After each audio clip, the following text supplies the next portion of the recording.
안녕하세요. 세연에 빠지다의 DJ 민영입니다. 오늘도 첫 번째 사연 시작하기 전에 구독과 좋아요 버튼 눌러주시고요. 그럼 오늘의 사연 함께 시작해 볼게요. 안녕하세요. 저는 40대 여자입니다. 40대가 넘어가니 정말 시간이 어떻게 가는지 모르겠어요. 저는 대학병원 간호사예요. 간호사로 일한 지 벌써 15년이 넘었죠. 거기다가 결혼한 유부녀이기도 하다 보니 저는 역할이 너무 많습니다. 두 아이의 엄마이자 남편의 아내이고 며느리인 동시에 부모님의 딸이었죠.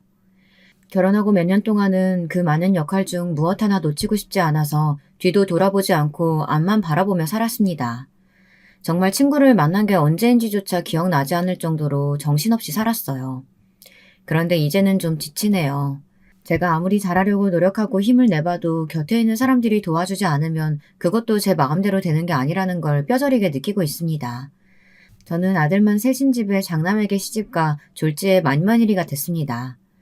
남편은 시아버지께서 운영하시는 의료기기를 만드는 회사를 다니고 있어요. 제가 잠시 치과에서 간호사로 일할 때 자주 병원에 영업하러 오던 남편을 만나 2년 정도 연애하고 결혼을 했습니다. 사실 연애할 때는 남편네 회사가 그렇게 큰 회사인지 몰랐어요. 남편이 회사 사장님의 아들인지도 몰랐고요.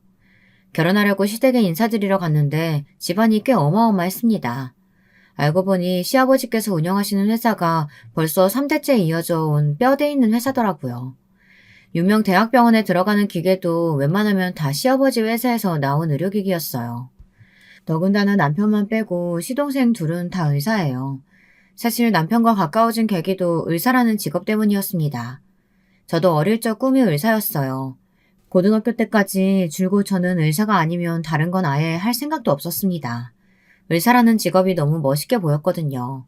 그런데 성적이 그 정도가 되질 않아 결국 포기하고 말았습니다. 남편도 마찬가지였대요. 시아버지께서 대대로 의료기기 사업을 하시다 보니 의사들을 만날 일이 많잖아요. 시아버지 입장에서는 의사가 항상 갑이기도 했고요. 그러다 보니 시아버지께서는 의사라는 직업을 굉장히 대단하게 생각하세요. 그래서 아들 셋을 다 의대에 보내려고 했답니다.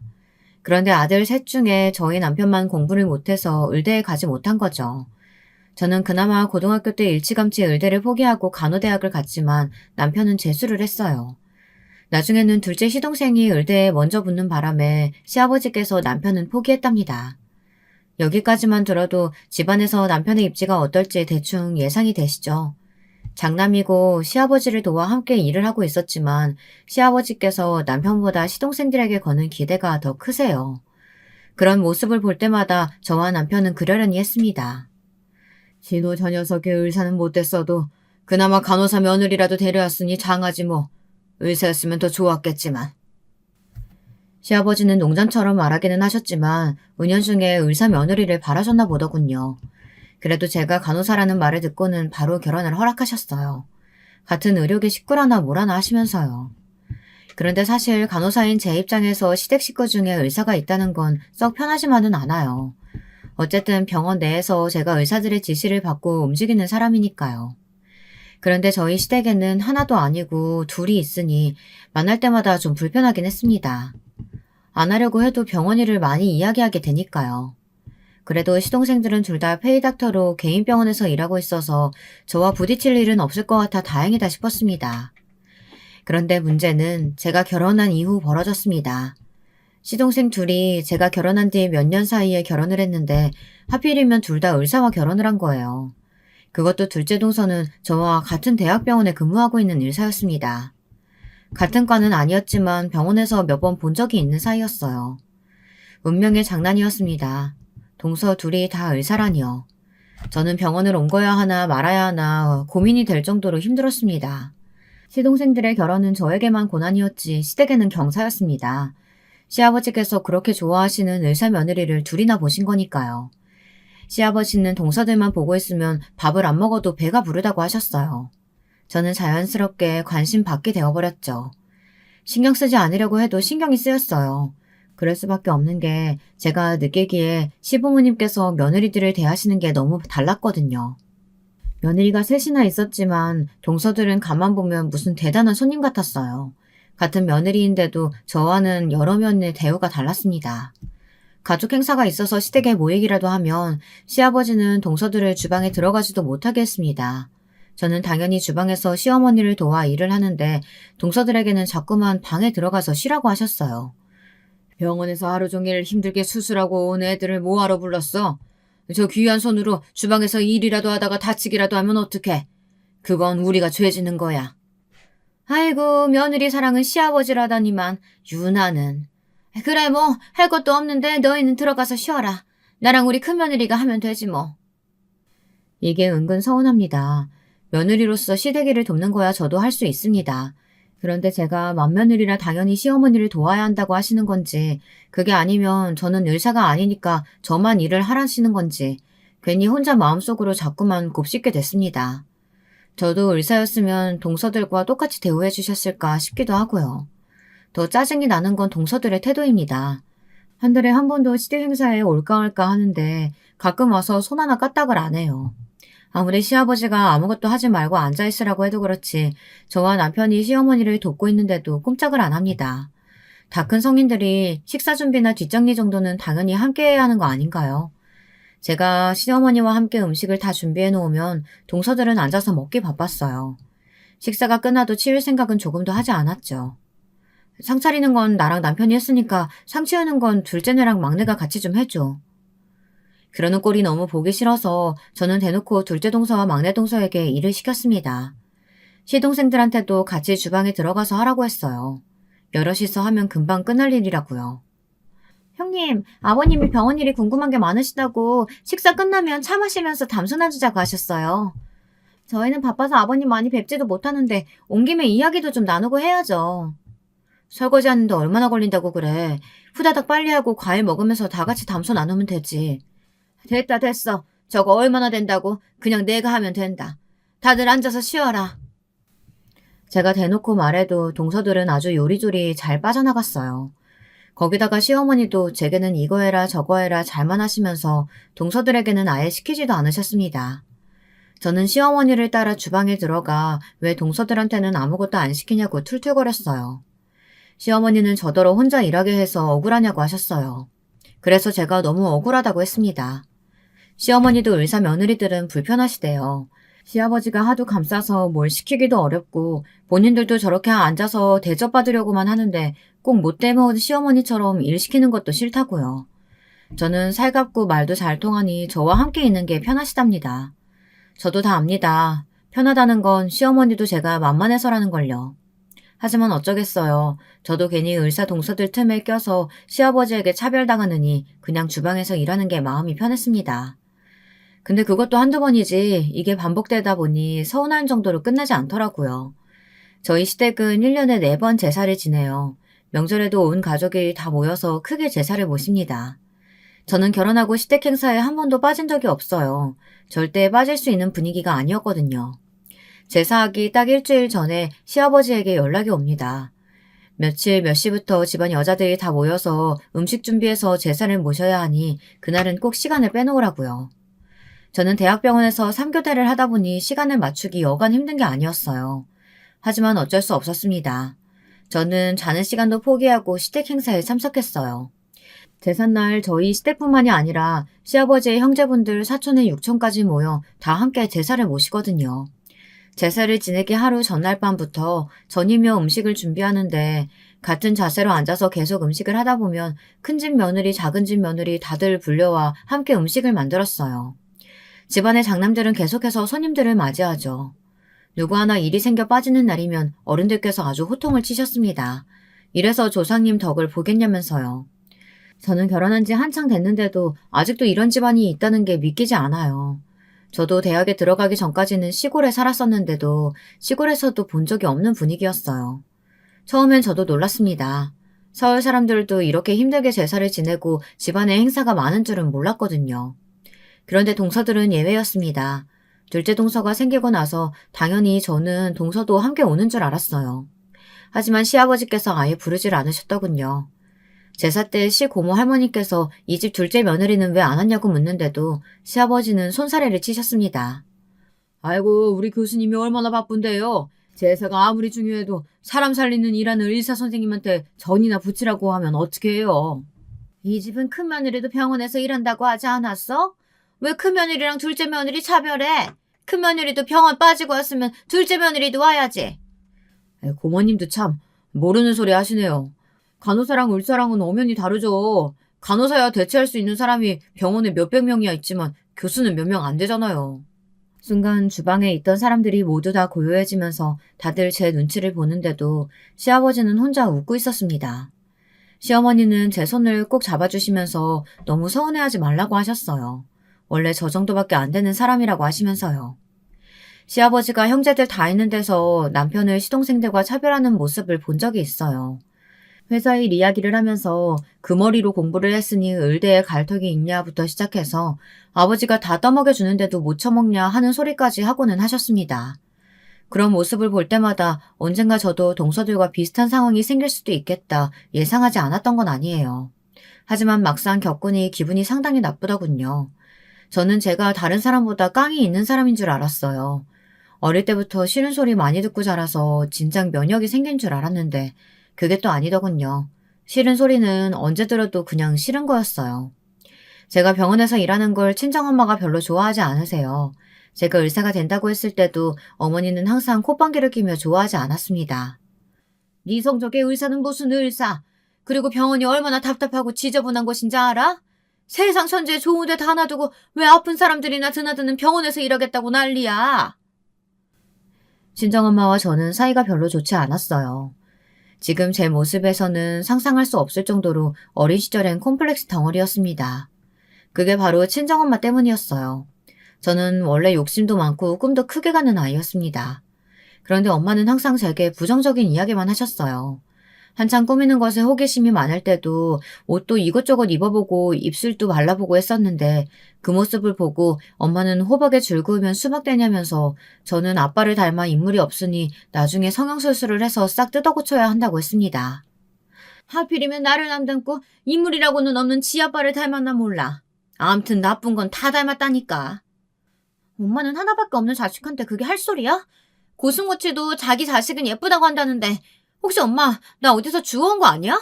그런 거면 지금이라도 빨리 친엄마한테 보내줘. 저는 가끔 엄마가 제 친엄마가 아닌 거 아닐까 의심한 적이 있었습니다. 그렇게 생각할 정도로 제게 매몰차게 굴었거든요. 내가 그랬으면 이혼할 때 너 데리고 왔겠니? 이게 기껏 데리고 살아줬더니만 고마운 줄도 모르고. 내가 언제 엄마한테 나 데리고 나와달라고 한 적 있어? 난 원래 아빠랑 살고 싶었거든? 2년이고 말하는 꼬라지 좀 봐. 네가 네 아버지랑 살았으면 잘 살았을 것 같아? 네 아버지는 가정에 아예 관심이 없는 사람이었어.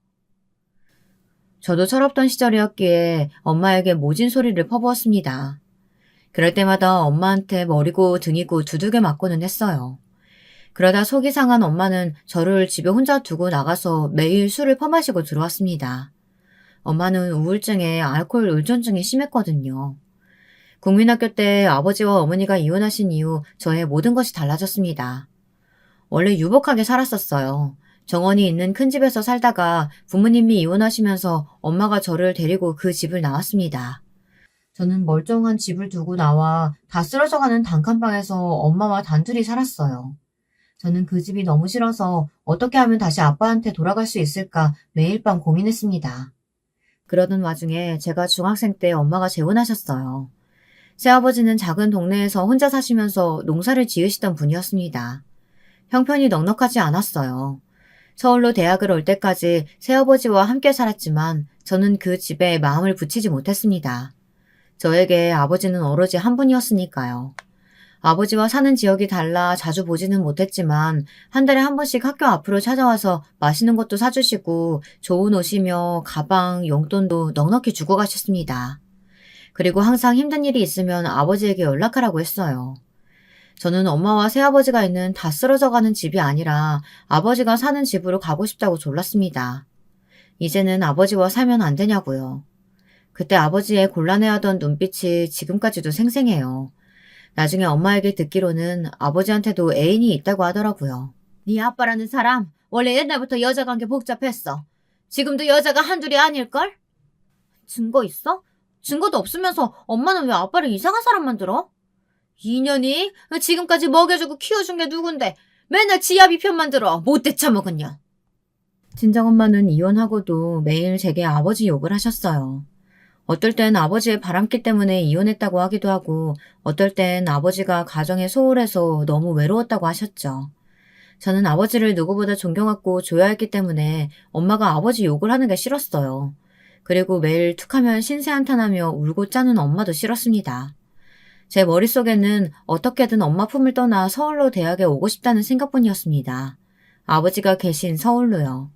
하루라도 빨리 독립하고 싶었어요. 그나마 다행인 건 친정엄마와 새아버지 사이가 좋다는 겁니다. 새아버지는 엄마의 이상한 성격을 다 받아주시는 너그러운 분이셨거든요. 그런데도 저는 그 집에 함께 있는 게 전혀 행복하지 않았어요. 저만 이방인 같았습니다. 지금도 마찬가지입니다. 시댁에 가면 저는 항상 어디에도 끼지 못하고 이방인이 된 것 같아요. 막내 동서까지 들어오고 나서는 더 심해졌죠. 동서 둘은 같은 의사라는 거 말고도 공통점이 많았어요. 왜 그런 애들 있잖아요. 어릴 때부터 부모님 품에서 부족한 거 없이 자라 오로지 자기 자신밖에 모르는 애들이요. 동서 둘은 어릴 때부터 부유한 집안에서 자란 공주님들이더라고요. 그래서 그런지 아직도 조선시대처럼 계급이 나눠져 있기라도 한 것처럼 조건으로 사람을 나눠 자기 멋대로 판단하고 무시했어요. 동서들은 자기들은 의사고 저와 남편은 의사가 아니라는 것만으로도 자꾸만 선을 긋고 무시했습니다. 한 번은 그런 적이 있었습니다. 저희 아이가 영어 말하기 대회에서 상을 받은 적이 있어요. 규모가 있는 대회였는데 3위로 입상을 했습니다. 마침 시아버지 생신이라 식구들이 다 같이 모여 있었는데 그 소식을 들으시고 시부모님은 제 아들에게 너무 장하다고 용돈도 주셨어요. 역시 우리 집안 장손이네. 우리 장손도 작은 아빠들 따라서 의대 가면 되겠다. 아버지는 아들들 의사 만든 거는 부족해서 이제는 손주한테까지 그러세요. 시아버지께서 기분이 좋아서 하시는 이야기시니 저희 부부도 농담 삼아 즐겁게 생각했습니다. 그런데 좋은 분위기를 동서들이 망치려고 작정을 했더군요. 에이, 의대는 뭐 아무나 가나요? 공부는 무조건 유전이에요. 어릴 때야 좋은 학원 다니고 좋은 선생님 만나면 대충 따라가는 것처럼 보이지만 진짜는 고등학교 들어가 봐야 안다니까요. 맞아요. 공부는 무조건 유전이더라고요. 형님이랑 아주버님 닮았으면 의대는 힘들 텐데. 괜히 되지도 않은 거 어릴 때부터 헛바람 넣지 말고 자기 주제에 맞는 일 할 수 있게 일찌감치 밀어주는 게 훨씬 낫다니까요. 시동생들이 동서들에게 농담이라도 무슨 그런 소리를 하냐고 동서들에게 다들 한마디씩 했지만 동서들은 아랑곳하지 않았습니다. 오히려 뭐가 그렇게 신이 나는지 희희낙낙 거렸어요. 순간 저도 모르게 욱하더군요. 조카가 상을 받는다는데 그냥 웃고 넘어가면 될 일을 굳이 기분 나쁜 소리를 왜 하는 건지 모르겠더라고요. 저도 그날은 그냥 넘어갈 수 없었습니다. 평소 어떤 식으로 대했든 간에 제 자식한테까지 재수없게 구는 꼴은 못 봐주겠더라고요. 원래 자식은 다 부모 닮는 거지 뭐.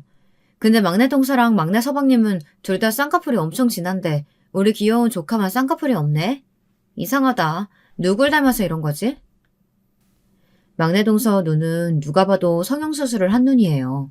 수술이 좀 잘못돼서 항상 누구한테 맞은 것처럼 부어있고 눈을 감으면 바늘선이 다 보이거든요. 저는 일부러 그랬습니다. 동서가 너무 얄미워서요. 그랬더니만 막내 동서는 입을 꾹 다물어 버리더군요. 오히려 꼴에 또 같은 편이라고 둘째 동서가 막내 동서 편을 들었어요. 아직 갓난애기인데 쌍꺼풀 생길지 안 생길지는 모르죠. 형님은 왜 아기 얼굴 가지고 그러세요? 누가 봐도 동서 판박이구만. 그래, 우리 공주님도 나중에 똑같이 수술해주면 되지 뭐. 둘째 동서가 편을 든다고 했지만 시어머니가 제 편을 들어주셔서 빨개진 막내 동서의 얼굴은 식을 줄을 몰랐습니다. 수술 이야기에 시동생들까지 다들 박장대소를 했거든요. 대충 농담을 주고받는 분위기로 잘 마무리되기는 했지만 집에 돌아오는 길에 남편은 저를 걱정했어요. 동서 둘이 쿵짝이 맞아 편먹고 괴롭히니 힘들지 않느냐고요. 물론 기분이 좋진 않죠. 하지만 철없는 애들이 하는 장단에 놀아나고 싶지는 않았습니다. 제가 잘못한 것도 없는데 괜히 동서들한테 지고 싶지는 않았거든요. 동서들의 만행은 거기서 끝나지 않았어요.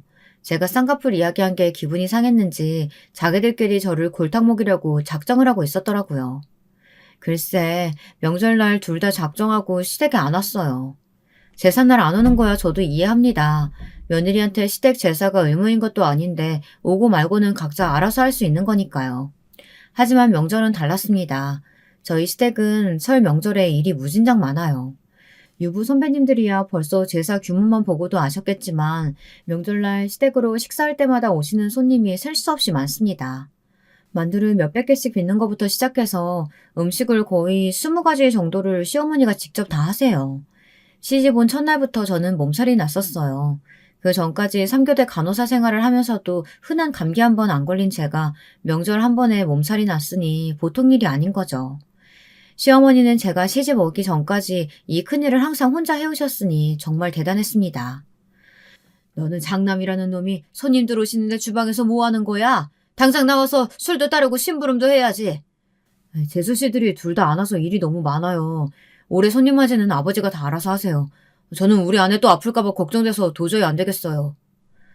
지 엄마 고생할 때는 아는 척도 안 하더니만 지 마누라 고생시킬까봐 앞치마 다 메고 오래 살고 볼 일이다. 그러니까 재수 씨랑 애들한테 빨리 연락해서 오라고 하세요. 명색이 장가가고 시집 왔으면 명절날 어린데 뵈러 오는 게 당연하지. 어떻게 이렇게 코빼기도 안 보여요? 아무리 바쁘고 일이 많아도 남편은 이건 아니다 싶었는지 처음으로 화를 냈습니다. 그런데 그런 남편에게 시아버지가 오히려 더 화를 냈어요. 네 동생들이랑 재수 씨들이 보통 사람들이랑 같냐? 큰일하는 사람들이 집안일까지 어떻게 신경 써? 그런 일은 너희가 알아서 하면 되지. 시아버지 말에 한마디 더 하려고 나서려는 남편을 제가 말렸습니다. 저희가 백날 말해봐야 소용없다는 걸 너무 잘 아니까요. 사실 저도 동서들이 들어오면 좀 나아질 줄 알았어요. 시아버지가 저는 몰라도 의사 며느리들 눈치는 보시니 동서들도 힘들다고 하면 시아버지가 좀 고집을 꺾으실 줄 알았거든요. 그런데 이게 웬걸 고집이 꺾이기는커녕 동서들은 둘 다 아예 오지를 않았습니다. 명절날 근무해야 한다는 말도 안 되는 핑계를 대면서요. 물론 명절에도 대학병원은 열기는 해요. 당직 선생님들과 간호사들도 교대를 근무합니다. 하지만 그래봐야 하루, 길어봐야 이틀이에요. 절대 명절 내내 근무하지는 않습니다. 더군다나 교수들은 거의 나오질 않아요. 병원에서는 3교대 하는 간호사가 제일 바쁩니다. 저도 명절마다 병원에 눈치가 보이지만 그래도 시댁에 오는 날은 최대한 맞추려고 노력해요. 동서들이 일부러 시댁에 오지 않은 거라는 확신이 들자 저는 모든 게 다 억울해지기 시작했습니다.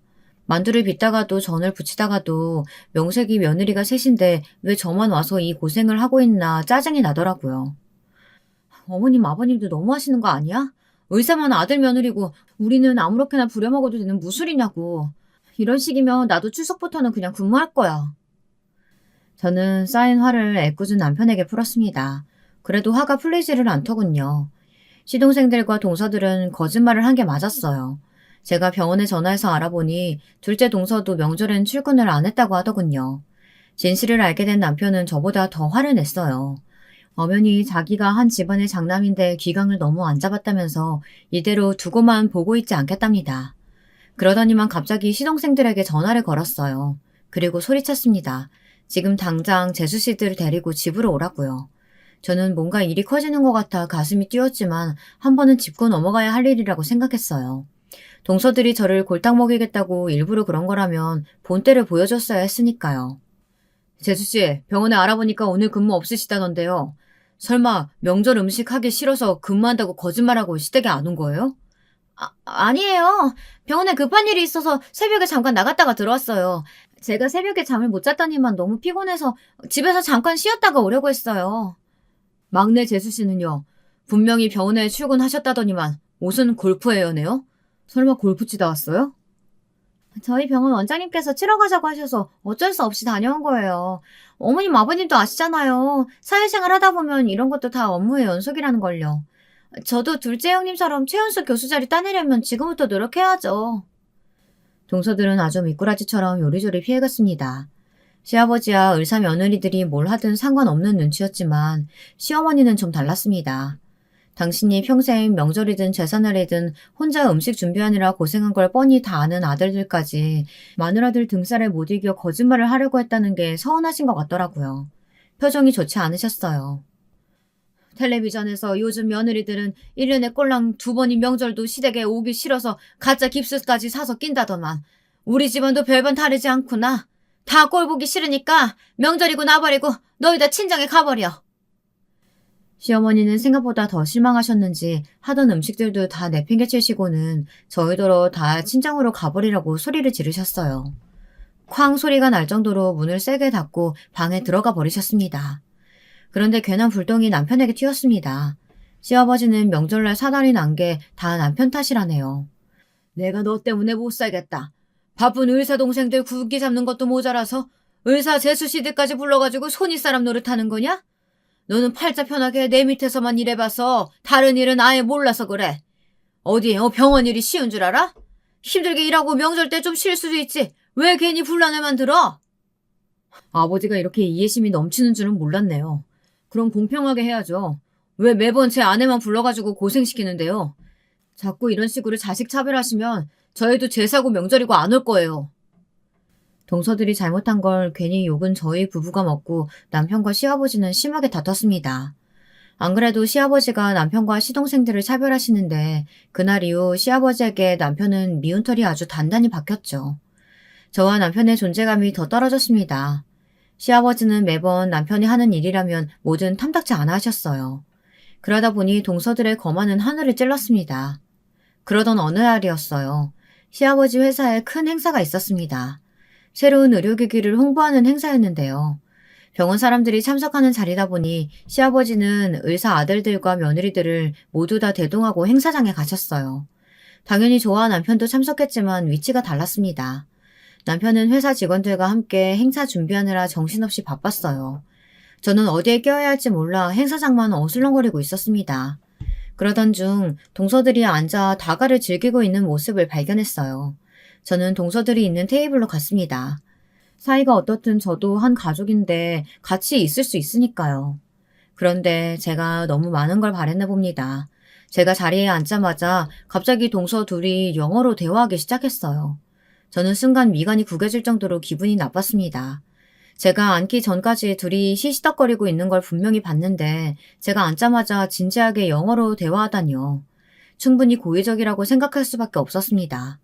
저는 기분이 나빠도 한번 참고 먼저 대화를 시도했어요. 무슨 이야기들을 그렇게 진지하게 하냐고요. 어머, 형님은 못 알아들으셨겠구나? 저희가 배려심이 부족했어요. 사실 별 얘기는 아니고 최근에 제가 본 논문이 있어서 동서랑 공유하고 있었거든요. 형님이랑 이야기하다 보면 항상 느끼는 거지만 정말 존경스러워요. 최연소로 교수 되신 것도 대단하신데 항상 이렇게 연구하고 공부하시는 모습 너무 멋있다니까요. 집안에 이렇게 대단한 분이 있다는 게 얼마나 자랑스러운지 몰라요. 저도 꼭 형님처럼 되고 싶어요. 저도 의료 용어는 대부분 알아요. 그런데 동서들이 주고받는 대화에는 전혀 의료 용어가 들리지 않았습니다. 제 자격지심인진 몰라도 동서들이 그냥 저를 따돌리고 무시하려고 하는 행동으로밖에 느껴지지 않았습니다. 그뿐만이 아니었습니다. 동서 둘은 제가 생각한 것보다 훨씬 더 많은 걸 공유하고 있더라고요. 둘째 동서 애들은 저희 애들이랑 나이가 비슷해요. 그런데 저에게는 한 번도 학원이나 과외 같은 교육 문제에 대해 상의하거나 공유한 적이 없었어요. 그런데 둘째 동서가 막내 동서한테 아이들 유치원이며 학원 도우미까지 소개했더라고요. 제가 육아하면서 병원 일까지 하느라 도우미분을 못 구해서 고생한 적이 여러 번 있었어요. 그래서 시어머니에게 애들을 부탁한 적도 있었습니다. 당연히 동서들도 알고 있어요. 제가 주변에 아는 분 있냐고 물은 적도 있었거든요. 그런데 둘째 동서는 저한테는 한 번도 공유해준 적이 없었어요. 이게 은근 서운하더라고요. 다른 건 몰라도 같은 워킹맘끼리 어떻게 저만 빼놓을 수 있나 싶어서요.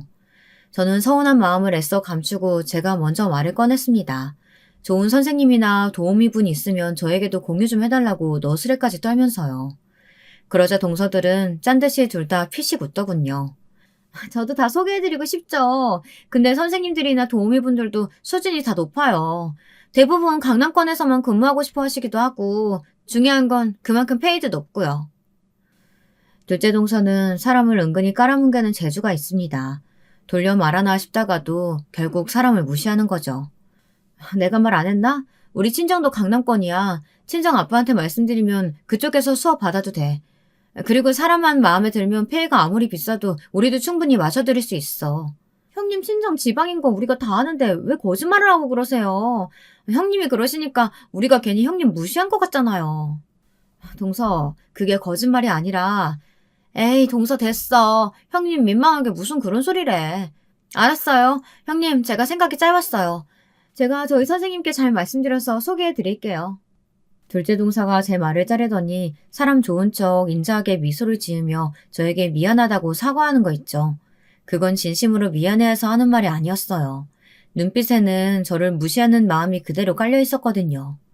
저는 이제 더는 동서들과 잘 지내기 위해 노력하지 않기로 했습니다. 저도 할 만큼 했어요. 동서들한테 싫은 소리도 해보고 먼저 다가가 잘 지내려고 노력도 했어요. 하지만 아무것도 통하지를 않았습니다. 저도 일에 육아에 이것저것 신경 쓸 게 한두 개가 아닌데 굳이 동서들에게까지 신경 쓰고 싶지 않았습니다. 지금까지야 저도 알게 모르게 괜히 저만 간호사라는 거에 시아버지 앞에서 주눅이 들어 할 말도 다 못하고 살았지만 이제는 저도 제 성격대로 하기로 했어요. 그러던 중에 둘째 동서 생일이었습니다. 워낙 시댁에 행사가 많다 보니 형제들이나 며느리들 생일은 원래 각자 다들 알아서 했었는데 그날은 둘째 동서가 웬일인지 자기네 집에서 굳이 생일 파티를 하겠다며 온 식구를 다 불렀어요. 저는 은근 부담됐습니다. 다른 사람도 아니고 우리 집안의 자랑인 교수님 생일이니 생일 선물을 뭘 해야 하나 걱정되더라고요. 남편은 어차피 뭘 해줘도 동서가 고마워할 리 없다면서 그냥 대충 구색만 갖춰가자고 했습니다. 그런데 구색을 갖추려고 해도 어느 정도 금액선에서 준비해야 할지 몰라 어렵더라고요. 마음 같아서는 막내 동서와 상의하고 싶었지만 괜히 또 듣기 싫은 소리나 듣고 빈정만 상할 것 같아 그만뒀습니다. 저는 고민 끝에 백화점 상품권을 준비했어요. 남편 말대로 제가 뭘 사다 줘도 동서는 마음에 들어 할 것 같지 않았거든요. 퇴근하고 동서네로 가는 길에 케이크도 하나 샀습니다. 케이크를 들고 동서네 집에 갔더니만 이건 제가 생각한 생일 파티가 아니더군요. 알고 보니 동서가 학회에 낸 논문이 있었는데 그게 꽤 좋게 인정을 받았나 봐요. 그래서 생일 겸 논문 축하 파티를 같이 하는 거였어요. 이야기를 미리 해줬으면 좋았을 텐데 동서는 식구들만 초대한 게 아니었어요. 친구들의 가까운 동료까지 불렀더군요. 근데 아시죠? 제가 동서와 같은 병원에서 근무하는걸요. 동서 생일인지 알고 갔는데 저와 같이 일하는 의사 선생님들이 수두룩했어요. 저와 둘째 동서가 동서지간인지 몰랐던 분들도 있는데 참 민망하더군요. 거기다 더 어이가 없었던 건 둘째 동서의 태도였습니다. 자꾸만 사람들 앞에서 저를 김 간호사님이라고 부르는 거예요. 김 간호사님, 어머 죄송해요 형님. 제가 병원 사람들하고 같이 있다 보니까 헷갈리네요. 형님, 저 샴페인 좀 갖다 주시겠어요? 진짜 저 여우 같은 년이라는 소리가 절로 튀어나올 뻔했습니다. 둘째 동서는 절대 생각 없이 아무 말이나 하는 사람이 아니에요. 뭐든 계산적으로 하는 사람인데 일부러 저를 민망하게 하려고 하는 짓이라는 게 다 티가 났습니다.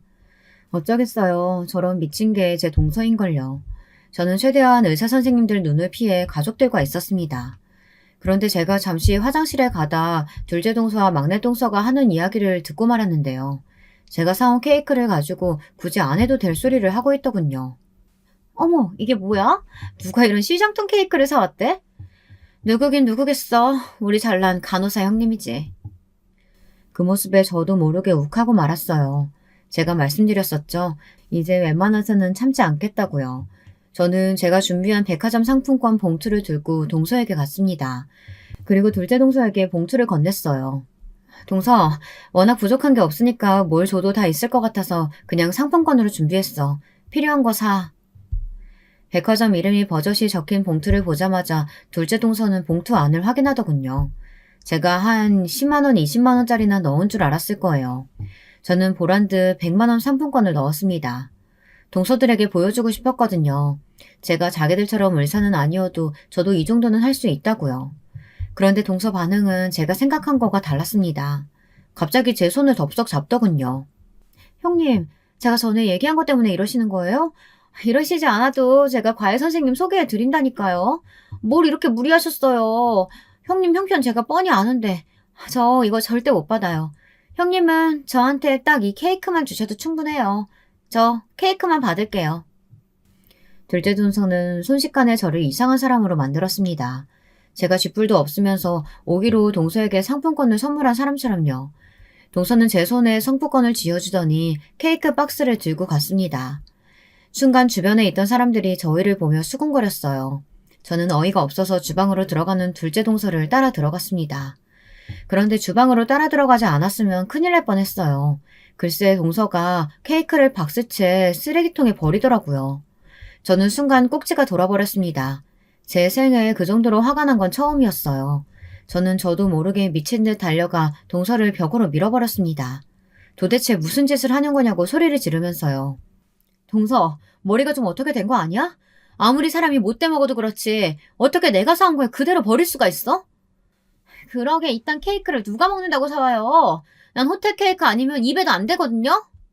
정말 답이 없는 연이었습니다. 이제는 상종도 할 필요가 없었어요. 그 순간 소란스러운 소리를 듣고 시아버지가 들어오셨어요. 시아버지는 상황 설명을 듣지도 않고 무조건 둘째 동서 편부터 들었습니다. 기분 좋은 날 윗사람이 돼서 동서한테 왜 소리를 지르냐고요. 저는 그게 아니라고 설명하려고 하는데도 둘째 동서가 또 말을 잘랐습니다. 저는 정말 형님이 걱정돼서 한 이야기였는데 형님은 제가 사람들 앞에서 일부러 쪽팔리게 하려고 했다고 오해하시고는 사온 케이크를 쓰레기통에 버려버리신 거 있죠? 뭐야? 그네 너는 내가 잘못 봐도 한참 잘못 봤구나. 손윗 사람이 본보기를 보이지는 못할 망정 아랫사람을 괴롭혀? 아버님, 그런 게 아니고요. 케이크는 제가 아니라 동서가 버렸어요. 이딴 케이크 안 먹는다고 쓰레기통에 버렸다고요. 됐다. 내가 살다 며느리들끼리 서로 헐뜯고 싸우는 꼴이나 보고. 이래서 윗사람이 잘 들어야 하는 건데 수준이 안 맞으니 매일 분란이 나는구나. 시아버지는 자기 할 말만 하시고 주방을 나가버리셨습니다. 저는 정말 울컥해서 눈물이 펑펑 쏟아졌어요. 그날 저는 능력 있는 동서를 시샘해서 동서한테 형님 노릇이나 하는 이상한 여자가 되어 있었습니다. 물론 남편은 사실이 아니라는 걸 아니 밤새 저를 위로해줬죠. 제가 밤새 울며 불며 하소연하자 남편은 이대로 시댁과 인연을 끊겠다고까지 했어요. 자기도 지긋지긋하다고요. 하지만 그게 어떻게 되겠어요. 남편은 평생 시아버지 회사에서 일한 사람인데 시댁이랑 인연을 끊으면 지금 당장 일자리를 잃을 거예요. 남편은 다른 직장을 알아보겠다고 했지만 저는 마음이 편하지 않았습니다. 나중에는 이게 다 괜히 제가 동서들을 견제해서 문제가 불거진 건 아닌가 싶기까지 하더군요. 그러던 와중에 시어머니 칠순잔치 날이 되었어요. 둘째 동서 생일 이후에 처음 있는 시댁 행사라 저는 가기 망설여졌습니다. 그래서 일핑계 대고 가지 말까 고민했지만 그래도 시어머니의 칠순인데 거짓말까지 하고 참석하지 않은 건 예의가 아니라는 생각이 들었습니다. 저는 일단 부딪혀보기로 했어요. 남편은 애들 데리고 먼저 식당에 가있겠다고 해서 저는 교대 근무가 끝나는 대로 바로 식당으로 갔습니다. 주차장을 찾아 들어가는데 식당이 한눈에 봐도 고급스러워 보이더군요. 평소 미식가라 고급 재료를 사용하는 맛집이라고 하면 안 가본 데가 없는 둘째 동서가 예약했으니 어련한가 싶었습니다. 식당 입구 쪽에 동서들 차가 나란히 보이길래 저도 빈자리에 주차하려고 들어갔어요. 그런데 그때 입구에 서 있던 둘째 동서가 불이 나게 달려오더니 제 차 앞을 가로막았어요. 저는 놀라서 차를 세우고 운전석에서 내렸습니다. 그리고 동서에게 소리쳤어요. 위험하게 갑자기 차에 뛰어들면 어떡하냐고요. 그러자 둘째 동서가 하는 말이 가관이었습니다. 형님, 눈치가 없어도 정도껏이지.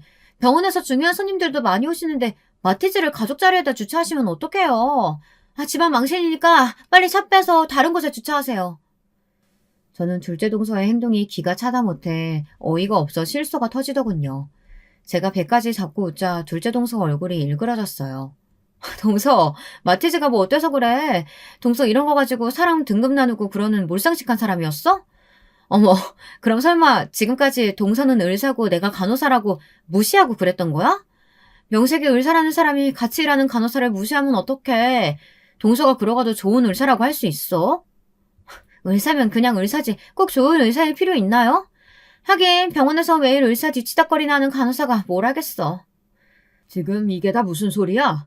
아니, 자네는 우리 병원 내과 윤 교수 아닌가? 그 순간 말도 안 되는 일이 벌어졌습니다. 저희 친정아버지가 바로 그 자리에 나타나셨어요. 아니, 이 사장님이 어떻게 저희 시어머니 칠순인지 어떻게 알고 오셨어요? 윤 교수 시어머니 칠순이라고? 그럼 윤 교수가 우리 딸이랑 동서지간이었나? 네? 이 사장님이 형님 아버지시라고요? 말도 안 돼. 결혼식 날 뵙던 분은 다른 분이었는데. 형님, 이거 어떻게 된 일이에요? 그랬습니다. 동서는 당연히 모르고 있었겠지만 저와 동서가 다니는 대학병원 이사장님이 바로 저를 낳아주신 친아버지세요. 제가 일부러 친아버지에게 연락을 드렸습니다. 제가 그토록 병원에서 일하고 싶었던 이유가 바로 아버지 때문이에요. 저희 어머니 아버지는 제가 국민학교 시절에 이혼하셨어요. 아버지는 병원 일로 정신없이 바빴고 어머니는 우울증이 심해져 바쁜 아버지를 매일 원망하셨거든요. 처음 말씀드린 대로 저는 어머니보다 아버지를 더 좋아했습니다. 항상 아픈 사람들을 위해 일하시는 아버지의 모습을 존경했으니까요. 그래서 아버지처럼 좋은 의사가 되고 싶었던 거예요. 성적이 안 돼서 포기하기는 했지만 그래도 간호사가 되어서 같은 의료인이 되었다는 거에 자부심을 느끼고 있었습니다. 어머니와 이혼했어도 저와 아버지는 계속 만나고 있었어요. 제가 간호대학에 갔을 때 누구보다 기뻐하셨던 것도 아버지예요. 어머니께서 제 등록금을 내주지 않겠다고 했을 때 도와주신 분도 아버지였습니다. 사실 호적상 아버지도 새아버지고 결혼식 때도 새아버지가 오셨기 때문에 제가 이사장님의 친딸이라는 사실을 아는 사람은 거의 없어요. 그랬으니 둘째 동서도 몰랐던 게 당연합니다. 지금까지 제가 시골에서 농사나 짓는 부모님 밑에서 자란 별 볼 일 없는 간호사인 줄만 알았던 동서는 졸지에 입에 거품을 물고 있었습니다. 윤 교수, 사람 그렇게 안 봤는데 원래 사람 막 무시하고 그러는 사람이었나? 동서지간이기 전에 어쨌든 같은 병원에서 근무하는 간호사 선생님인데 어떻게 이렇게 무례하게 굴 수가 있어? 자네한테 정말 실망했네. 아버지는 그대로 혀를 끌끌 차며 식당 안으로 들어가셨습니다. 둘째 동서는 아버지에게 애써 변명하려고 따라가려다가 도저히 안 되겠는지 저에게로 달려왔습니다. 그러더니만 한다는 말이 꼴 같지 않더군요. 형님, 제 마음 아시죠? 제가 형님이랑 친하게 지내고 싶어서 장난친 거잖아요. 아휴, 이사장님이 오해하셨나 보다. 오해 같은 소리 하고 있네. 동서 진짜 여우 같은 건 내가 진작 알고 있었는데 내가 이사장님 딸인 거 알자마자 이렇게 180도 달라질 줄은 몰랐네. 형님, 뭐 하시는 거예요? 아우, 이 거지 같은 마티즈를 이따위로 주차하면 어떡해요? 빨리 차 빼요. 그때 마침 막내 동서도 나와서 제 차를 가지고 한 소리 했습니다. 그러자 둘째 동서가 손사래를 치며 막내 동서에게 호통을 치더군요. 동서, 어디 감히 형님한테 그따위 소리를 해. 동서가 지금 당장 달려와서 형님 차 다시 주차해. 저기 제일 좋은 자리에. 우리 이사장님 차 바로 옆자리에다가. 둘째 동서는 곧바로 막내 동서에게 다가가 귓속말을 속삭였습니다. 그러자 막내 동서는 헐레벌떡 달려와 제 차를 다시 주차까지 해주더군요. 태세 전환이 장난이 아니었어요. 매일 시댁에 올 때마다 자기들은 의사고 내가 간호사라고 이것저것 시키면서 재수없게 굴더니만 제 앞에서 쩔쩔매는 모습을 보니 아주 볼만하더군요. 제가 식당 안에 들어가려고 하자 동서 둘이 제 양쪽으로 오더니 팔짱을 꼈습니다. 형님, 저한테 기분 나빴던 거 있으시면 지금 다 얘기하세요. 제가 다 하나하나 사과드릴 수 있어요. 둘째 형님은 좀 기다리세요. 큰형님, 저 이번에 형님네 병원으로 옮기는 거 아시죠? 이사장님, 아니, 아버님께 저 좀 잘 봐달라고 이야기 좀 해주세요. 아셨죠? 저는 어이가 없어서 양팔에 대롱거리고 있는 동서 둘을 세게 밀쳐대고 식당 안으로 들어갔습니다. 여러분들이라면 어떠시겠어요? 동서들이 지금까지 제게 저지른 만행들을 용서해 줄 수 있으시겠어요? 그날 이후로 동서들의 태도는 완전히 달라졌습니다. 사실 달라진 건 동서들뿐이 아니에요. 저희 시아버지가 제일 많이 달라지셨습니다. 저희 친아버지가 대학병원 이사장이라는 사실을 아시자마자 저에게 제발 한 번만 자리를 마련해달라고 사정을 하셨어요. 그러면 사업에 큰 도움이 될 거라고요. 저는 이때다 싶었습니다. 아버님, 그럼 저희 남편 아버님 뒤 이어서 회사 경영에도 참여할 수 있는 거죠? 그럼 당연하지. 나는 우리 회사 무조건 우리 장남한테 물려줄 생각이었어. 네 시동생들이나 동서들은 그래봐야 월급쟁이 아니냐. 우리 사돈이 대학병원 이사장님인데 앞으로 우리 장남한테 얼마나 큰 힘을 실어주시겠어? 역시 사업하시는 분은 다르더군요. 뭐가 당신에게 이익인지 바로 파악을 하셨어요. 이럴 줄 알았으면 진작 아버지를 만나게 해드릴 걸 그랬더군요. 그날 이후 저의 시댁 생활은 아주 평화로워요. 동서들은 병원에서도 저만 보면 달라붙어서 온갖 야양을 다 떱니다. 시댁에서도 마찬가지고요. 명절이고 제삿날이고 항상 저보다 먼저 와서 알아서들 음식 준비를 한다니까요. 동서들은 언제 또 돌변해서 저를 가지고 놀지는 모르겠지만 지금은 마냥 이 순간을 즐겨보려고요. 그래도 제 앞에서 쩔쩔매는 동서들을 보니 속은 시원합니다. 여러분도 가까운 사람들에게 말도 안 되는 무시와 모욕을 당했던 일이 있으시면 댓글 달아주세요. 저도 제 속 이야기 글로 써보니 속이 좀 풀리는 것 같더라고요. 지금까지 저의 긴긴 이야기 들어주셔서 감사합니다. 여러분, 두 번째 사연 시작하기 전에 좋아요와 구독 꼭 눌러주실 거죠? 그럼 두 번째 사연 바로 시작합니다. 저란 존재가 어떤 집안에서 태어났는가 하면 말 그대로 찢어지게 가난한 집구석에서 태어나 자라왔습니다. 사회복지 시스템이 지금에 비할 바 못될 만큼 열악하였던 시절이었죠.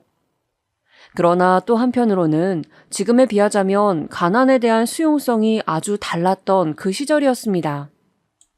오늘도 배고프고 춥다. 그래도 어쩔 수 없는 거니까. 그리고 우리 집만 이렇게 사는 건 아니겠지. 어렸던 저는 그리 중얼거리곤 했었죠. 지금 시절에 제가 태어나서 그 정도의 가난에 던져졌다면 부모에 대한 원망과 이따위로 불공평한 세상을 향해 저주를 퍼붓는 것을 쏟아냈을 게 분명합니다. 그러나 그 시절에는 알게 뭡니까? 지금처럼 스마트폰으로 우리나라 전역은 물론 전 세계를 들여다볼 수 있는 세상이 오리라고는 그때는 상상조차 하지 못했던 것을요. 하여간 저는 그런 집안의 장녀였습니다. 제 밑으로는 남동생과 여동생이 있었습니다.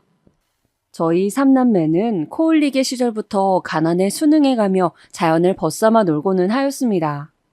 입에 풀칠하기에 바쁜 집안에서는 자연스레 공부, 학업이라는 게 멀어집니다. 배에 든 게 있어야 에너지가 나와서 공부도 하고 머리도 돌아가는데 그런 전제 자체가 깔리지 않았으니까요. 그래서 저희 삼남매는 배에서 울리는 꼬르륵 소리를 익숙하게 들어가며 하염없이 그저 시간을 보냈고 의미 없는 하루하루를 흘려보냈던 아이들로 살았습니다.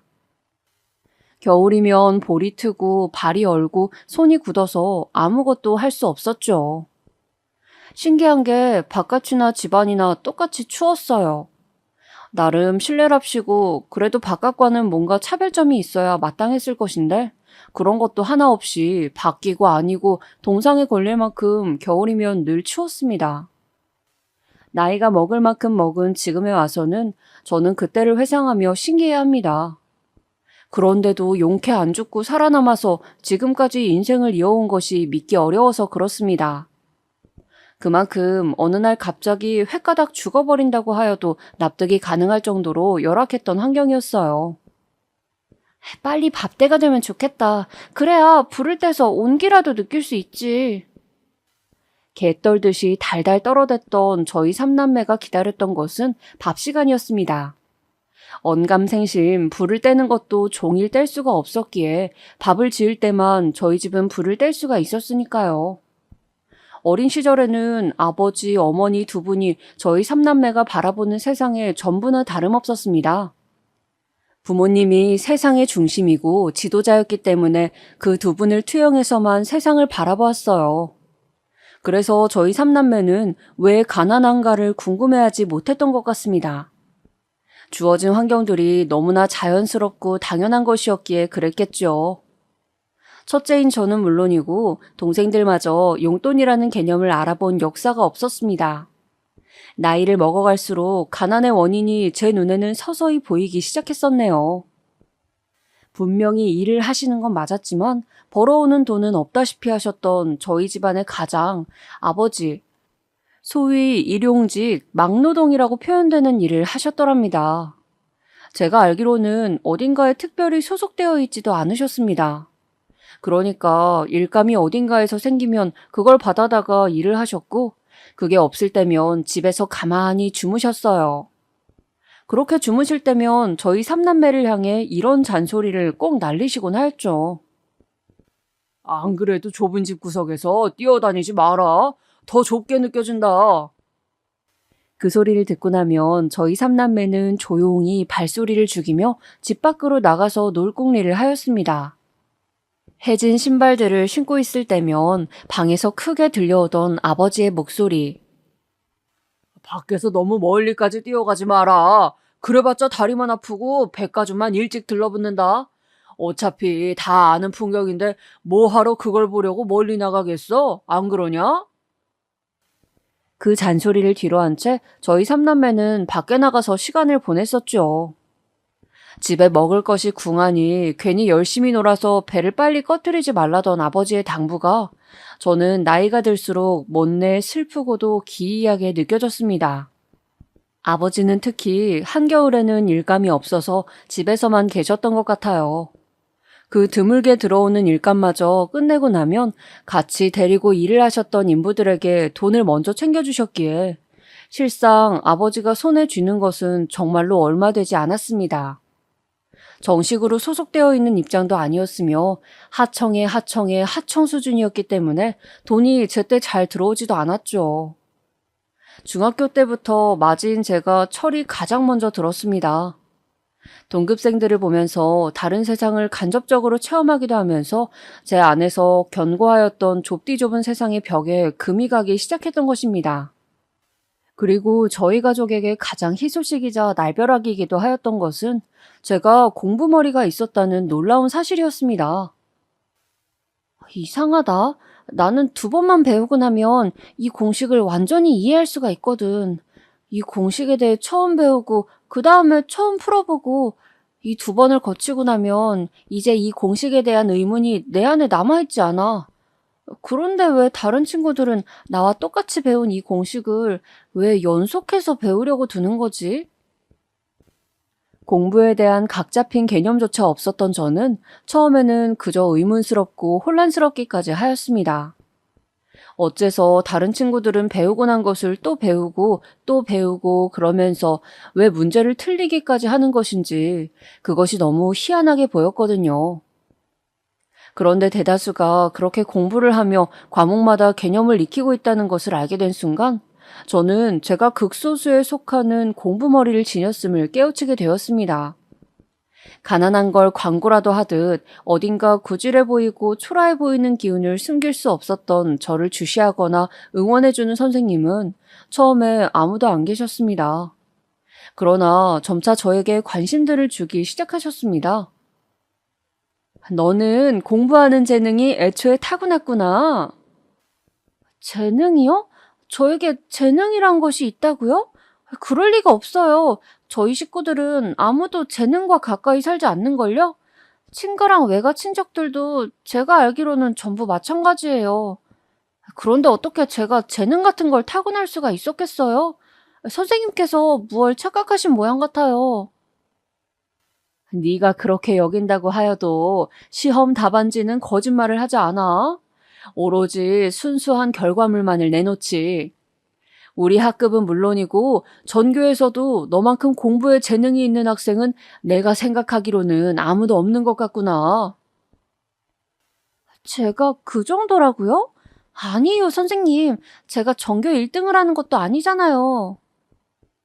그렇지. 하지만 너는 전교 1등을 하는 친구보다 학습량이 상당히 뒤떨어지지 않니? 이게 뭘 의미하는지 모르겠어? 너는 너보다 성적을 높게 받은 친구들보다 100분의 1 수준으로 공부를 하였음에도 거의 동등한 성적을 낸 거야. 이건 재능이 있다고 밖에는 볼 수가 없어. 내가 너희 부모님께 자세히 말씀을 드려봐야겠다. 구질한 집구석에서는 공부를 할 수 있는 공간마저 확보되지 않았거든요. 그래서 저는 공부를 학교에서만 하였습니다. 시험 기간에도 따로 시험 공부를 하지 못했고요. 그 사실에 주목한 선생님께서는 저희 어머니에게 제가 공부머리가 탁월하다는 사실을 알렸습니다. 앞으로 저를 집에서 적극적으로 지원해준다면 든든한 대들보가 될 것이 틀림없다는 호들갑과 한게 말이죠. 사리에 밟지 못하셨던 저희 어머니는 선생님의 그 말씀도 바로 알아듣지 못하셨습니다. 그래서 연신 고개를 양쪽으로 번갈아 갸웃거려가면서 끝내 반문을 하셨어요. 죄송하지만 선생님, 그게 대관절 무슨 말씀이시죠? 그래서 저희 딸이 뭘 어떻게 된다는 건가요? 청이 어머님, 그러니까 단적으로 말씀을 드리자면 만약에 댁에서 청이를 전적으로 물심양면으로 지원을 해주셔서 더욱 학업에 정진할 수 있도록 해주신다면 제가 장담하건대 청이는 공부로 성공을 해보일 것입니다. 그럴 수 있는 제목이에요. 성공을 공부로 한다고요? 그럴 수도 있나요? 당연하죠. 아니, 성공할 수 있는 길은 공부밖에 없습니다. 청이가 공부로 성공을 해보여서 가족들에게 큰 보답을 할 거라고요. 선생님께서 그렇게까지 말씀하시고 나서야 어머니는 모든 것을 이해하셨고 놀란 가슴을 쓸어내리며 학교를 빠져나가 집까지 터덜터덜 걸어가셨습니다. 걸어가시는 내내 머릿속은 온통 복잡했노라고 나중에 저에게 털어놓으셨죠. 이거 야단났네. 고등학교를 보낼 생각이 없었는데 이렇게 되면 영락없이 고등학교에 보내야 한다는 소리잖아. 어머니가 그토록 안절부절하셨던 건 애초에 저를 고등학교에 보내실 생각이 없었기 때문이었죠. 중학교 공부만 마치면 저로 하여금 돈을 벌게 할 작정이셨던 겁니다.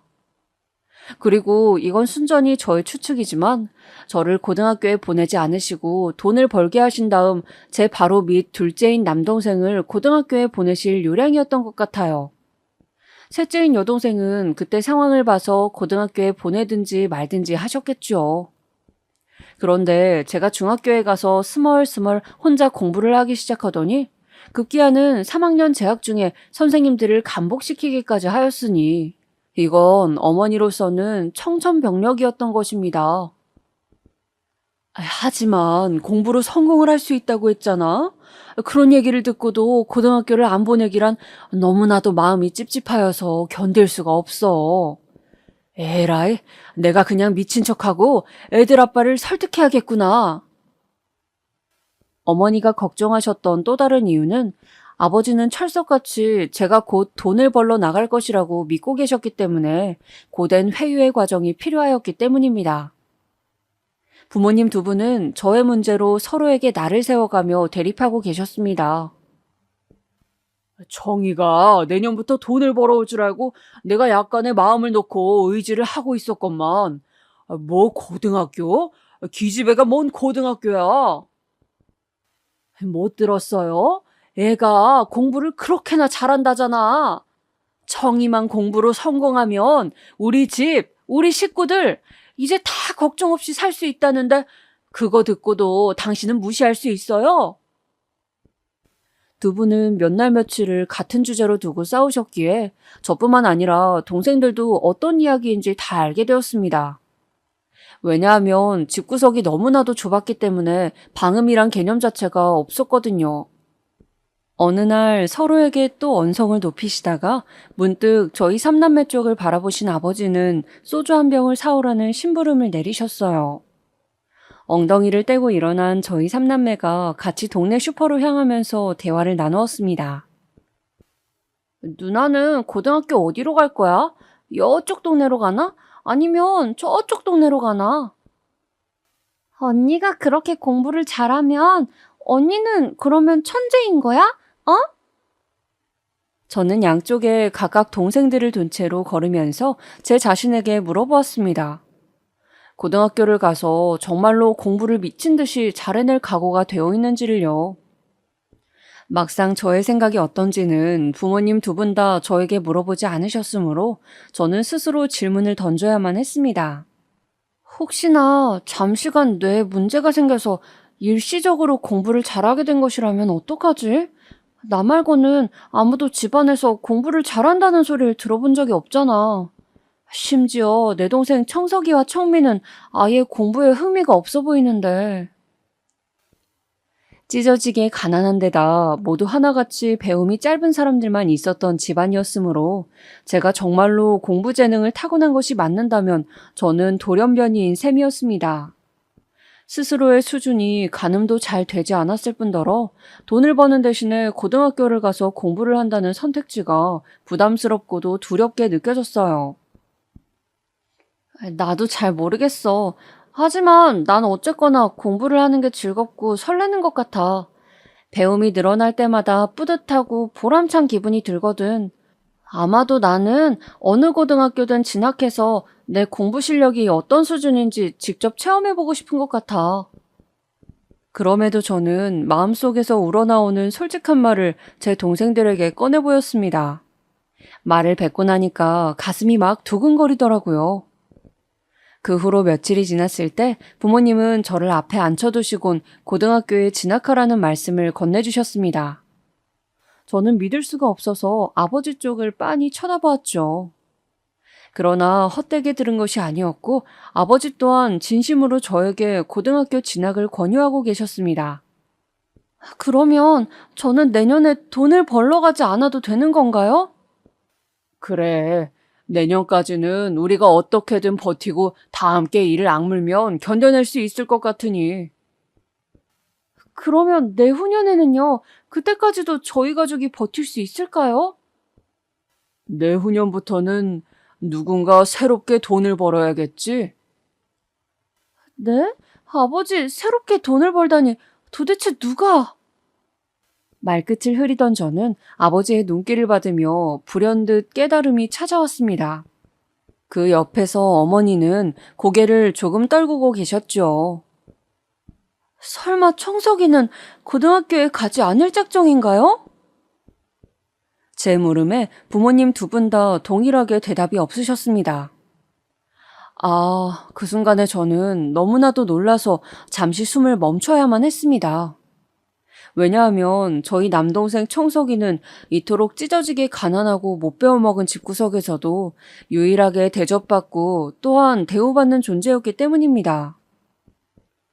아버지는 청석이에게만은 술주정을 하지 않으셨으며 어머니는 맛있는 반찬이 모처럼 작은 밥상 위에 올라올 때면 청석이를 먼저 챙겨주고자 하셨습니다. 저는 청석이라면 이따위 허름한 집이라도 팔아서 고등학교를 보내줄 위인들이 바로 저희 부모님이라고 믿어 의심치 않으며 지내왔었습니다. 그러니 저는 충격에 사로잡혀서 말을 잃었죠. 상황에 압도당한 저에게 어머니가 넌지시 말씀을 주셨습니다. 엊그제 네 기특한 동생 청석이가 우리한테 살그머니 와서 그러더구나. 자기는 고등학교에 가지 않아도 좋으니 우선은 누나를 고등학교로 공부하도록 보내주었으면 한다고. 그러면서 자기는 공부에 흥미도 없고 재능도 없으니 중학교 공부를 마치는 대로 돈을 벌어서 집안 살림에 이바지를 하고 싶다며 그런 의견을 내왔단다. 철이 든 것은 저뿐만이 아니었나 봅니다. 그 말썽꾸러기 남동생이 없는 살림마저 자기가 다 독차지하고 부모님의 사랑을 독식하려고 들었던 그 욕심쟁이가 저를 위해서 그런 곰곰하고도 깊은 생각을 해냈다는 것이 진심으로 놀라웠습니다. 저는 부모님 앞에서 고등학교에 진학한 뒤에 대학교 공부까지 하고 싶은 것이 저의 진실된 속마음인 것을 그 순간에 처음으로 밝혔습니다. 기뻐하시는 것도 같았고 염려하시는 것도 같았습니다. 저라는 돌연변이는 두 분이 생전에 접해본 적이 없는 존재였기 때문이었지요. 부모님과 꽤나 긴 대화를 마친 저는 집 밖에서 외로이 서성거리고 있던 남동생에게 다가갔어요. 어쩌다 그런 결심을 내리게 되었는지 궁금해서였죠. 그러자 남동생이 저의 질문에 멋쩍게 손으로 머리를 벅벅 긁더니 배시시 웃었습니다. 누나는 공부를 하고 나서 보람이 들고 뿌듯하다며. 그 말을 듣고 나니까 누나가 공부를 계속하는 게 옳다고 생각이 들었을 뿐이야. 나는 공부가 늘 짜증스럽고 재미가 없거든. 이제 다 컸다고 그런 말을 하면서 쑥스러워하던 남동생. 그 앞에서 저의 눈시울이 붉어졌습니다. 3남매 중 고작 한 명이 고등학교에 진학하는 문제로 온 가족이 고심하며 시름시름 알아야 하는 집안의 이론 사정이 결코 바람직하거나 보편적이 아닌 것을 17살을 목전에 두고 있었던 저는 깨우친 뒤였기 때문입니다. 선생님께서는 분명히 공부를 하면 성공할 수 있다고 하셨다. 그분은 허투루 말씀을 하실 분이 결코 아니셔. 그렇다면 나는 앞으로 죽기 살기로 공부를 해내겠어.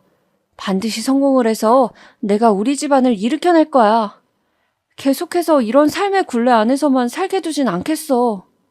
우리 집안은 조부모님도 모든 친척들도 다 궁핍하게 살고 있지. 그 윗대도 마찬가지라고 들었어. 학력으로 자랑할 수 있을 만한 이는 단 한 명도 없고 나는 이 지독한 굴레를 끊어내는 주인공이 되고 말 테야. 저는 그러한 각오를 다져냈고 이듬해 고등학교에 비로소 진학을 하였습니다.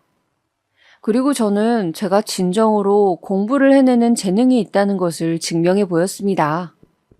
낯선 환경 속에서 새로운 공부를 시작했지만 그것을 익히는 것이 저에게 그다지 어렵지 않더군요. 그렇지만 이런 와중에 따라붙은 문제거리가 있었다면 우선은 저희 집안의 가장인 아버지셨습니다. 어떤 일을 계기로 급격하게 술에 빠져드셨어요. 그전에도 술을 즐기긴 하셨지만 이제는 차원이 달랐습니다. 저는 학교를 마치고 집에 돌아가면 보이는 풍경에 늘 참담함을 느껴야 했습니다. 저보다 어린 동생들이 느끼는 공포와 무력감은 말도 못하는 수준이었겠죠. 그런 상황에서 어머니는 더욱 단단해지시기보단 자포자기하는 길을 택하셨습니다. 평생에 걸쳐 힘겹게 살아오셨던 어머니는 정신적으로 한계를 지니고 계셨던 것 같아요. 공장 일을 나가시는 때를 제외하면 말씀을 한마디도 하지 않으셨습니다. 그 앞에서 제 여동생이 운 적도 있었습니다만 어머니는 조용히 고개를 돌려서 당신의 막내딸이 우는 모습을 외면하셨어요. 어머니는 그렇게 점점 소통의 단절을 이어가시며 스스로 마음의 문을 닫아가셨습니다. 고등학교에 진학하고 맞이한 처음 1년은 그리하여 혼돈으로 점철된 채 끝을 맺었습니다. 그리고 남동생이 공장에 나가서 돈을 벌기 시작하였어요.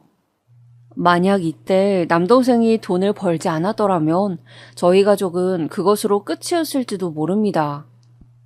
아버지는 더 이상 경제활동을 하지 않으시는 수준에 이르렀고 어머니는 제법 성실하게 공장에서 일을 하셨던 과거를 뒤로하신 채 훨씬 더 작아진 급여만 받아오고 계셨으니까요. 어머니의 상태가 안 좋아지자마자 공장에서 이때다 싶어서 처우를 안 좋게 내렸던 것입니다.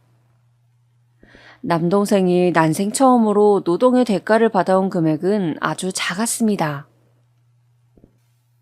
문제집 한 권도 살 수 없는 처지인 것은 익숙한데 이러다가 필기구마저 새로 못 사겠구나. 앞으로는 비가 오지 않을 때면 무조건 걸어 다녀야겠다. 저는 그 먼 통학거리를 걸어 다니기 시작했습니다. 운이 좋은 날이면 이웃집 아저씨께서 빌려주신 자전거를 타기도 하였습니다. 먼 거리를 매일같이 걸어 다녔더니 금세 피로가 쌓이더군요. 게다가 저는 풍족한 영양 공급을 받지 못하고 있었으니 체력이 바닥나고 공부에도 지장이 생긴 것은 당연하였습니다.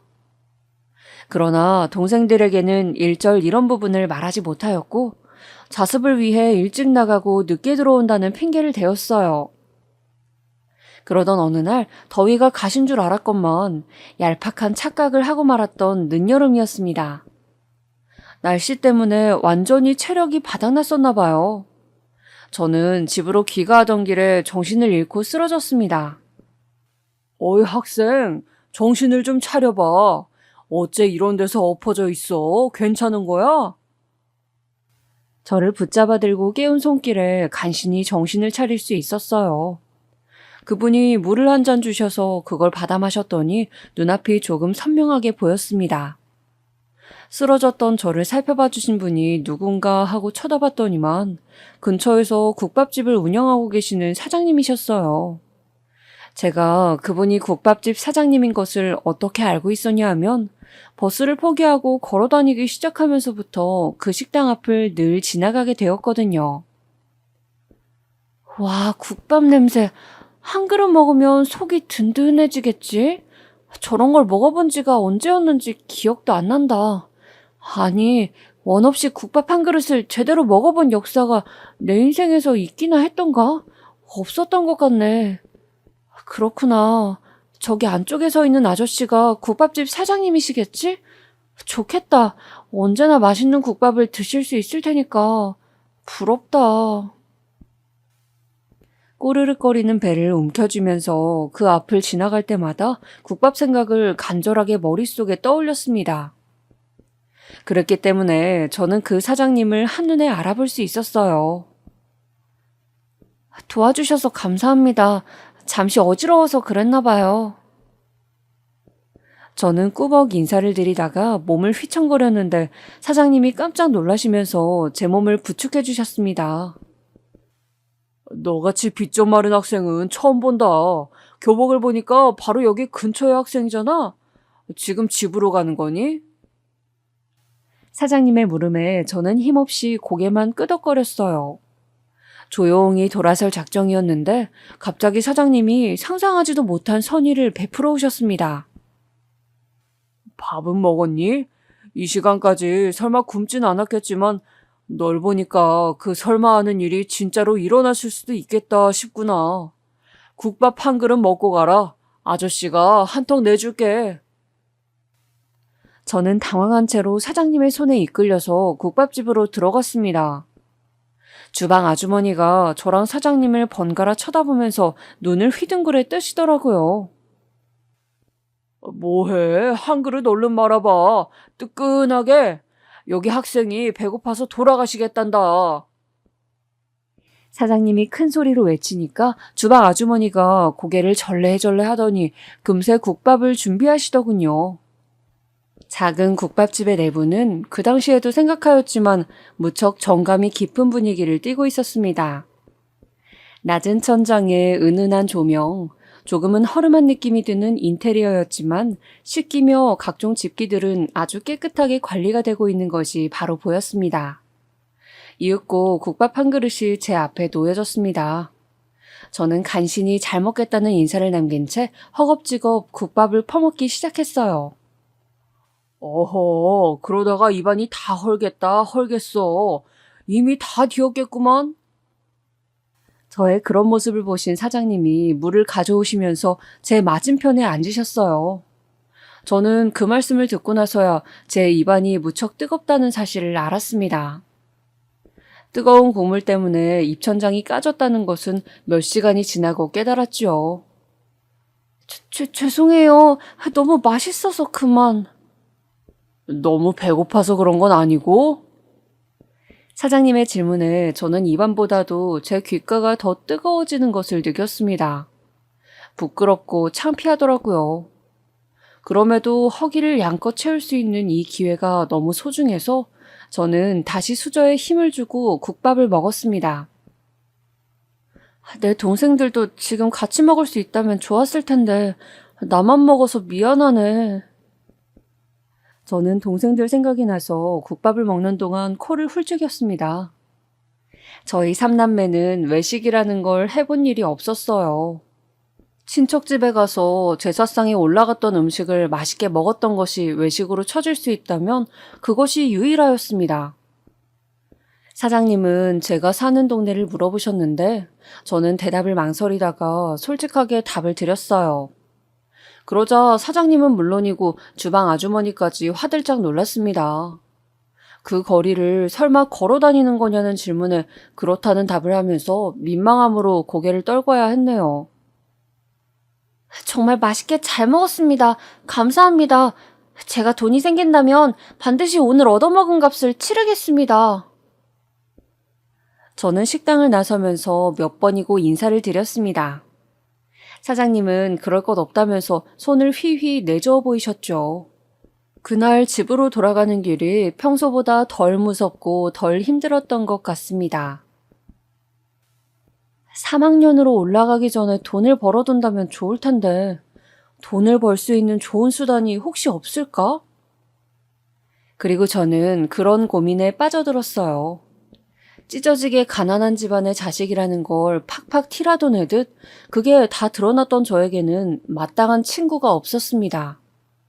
특히나 도보로 통학을 하면서부터는 너무 피곤하여서 쉬는 시간마다 무조건 잠을 청하였으니 더욱 친구들과 교류할 기회가 적어졌죠. 하지만 이런 저에게도 친구가 드디어 생겼는데 그 여자애는 저와 동병상련이었습니다. 청이야, 너는 그래도 괜찮은 거야. 내 사정이 괜찮다고? 어째서 그렇게 생각하는데? 너는 집에서 얻어맞고 살진 않잖아? 잘못 맞아서 죽는 건 아닐까 하는 공포심을 집에서 안 느껴도 된다면 너는 그래도 괜찮은 집구석에서 살고 있는 거야. 그 친구의 말을 들으면서 저는 둔기로 머리를 한 대 얻어맞은 듯한 기분이 들었습니다. 중학교에 올라가서야 우리 집 외의 세상이 존재한다는 사실을 제대로 인식했을 정도로 저는 편협한 사고방식을 지니고 있었으므로 고등학교에 올라와서도 시야가 좁은 것은 마찬가지였나 봅니다. 불행의 잣대란 놀라울 정도로 자유로우며 그것은 언제나 상대적이라는 것을 그 순간에 처음 깨우쳤던 것이에요. 얻어 터지고 기절했다가 자기가 흘린 코피 때문에 숨이 막혀서 정신을 차린 경험이 없다면 너는 화목한 가정에서 살고 있는 거라고 할 수 있지. 게다가 너는 똑똑하잖아? 네가 전교에서 10등 안에 드는 괴물은 아니지만 그 괴물들보다 훨씬 공부를 덜 하는 데다가 조건이 후달리는 것을 나는 알고 있어. 그러니까 네가 사실은 가장 똑똑한 애라는 거겠지. 너는 누군가의 입장에서는 굉장히 행복한 조건을 갖추고 있을 수도 있다고. 그때 저는 한 번의 탈피를 하였다고 생각합니다. 그 친구의 얘기에 저는 사고방식의 변화가 확 일어났던 것 같아요. 저도 모르게 가난에 찌든 그 친구의 팔을 붙잡으며 간절하게 물었습니다. 100원이라도 좋아. 내가 지금 이 환경에서 돈을 벌 수 있는 일이 있을까? 뭐든 안다면 알려줘. 부탁이야. 꽤나 골몰하면서 고민하던 그 친구는 이내 한 가지를 떠올려냈습니다. 너 등하굣길에 껌을 팔아보는 건 어때? 내가 아는 동생이 시내 쪽에서 껌을 팔거든. 걔도 어디서 전수받고 그런 걸 시작한 모양이던데. 네가 관심이 있다면 내가 연결해서 알아봐 줄게. 저는 그 소리를 듣자마자 아주 그럴싸하다는 생각이 들었고 무조건 하겠다고 하였습니다. 여자 고등학생이 파는 껌은 절대 안 팔릴 거라는 걱정이 슬쩍 들기도 하였지만 저는 어찌되었든 간에 껌을 팔게 되었어요.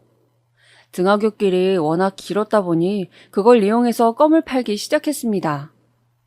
보이는 사람이 있으면 무조건 다가가서 껌을 내밀고 하나만 사달라고 굽신거렸어요. 학교와 위치가 가까워질수록 저를 알아보는 학생들, 교복 입고 껌을 파는 특이한 거렁뱅이라고 손가락질하는 사람들이 많아졌죠. 그러나 학교 근처가 가장 사람이 많기도 했기 때문에 저는 껌을 팔기 위해 이 사람 저 사람에게 다가가는 것을 망설이지 않았습니다. 나는 전혀 안 부끄러워.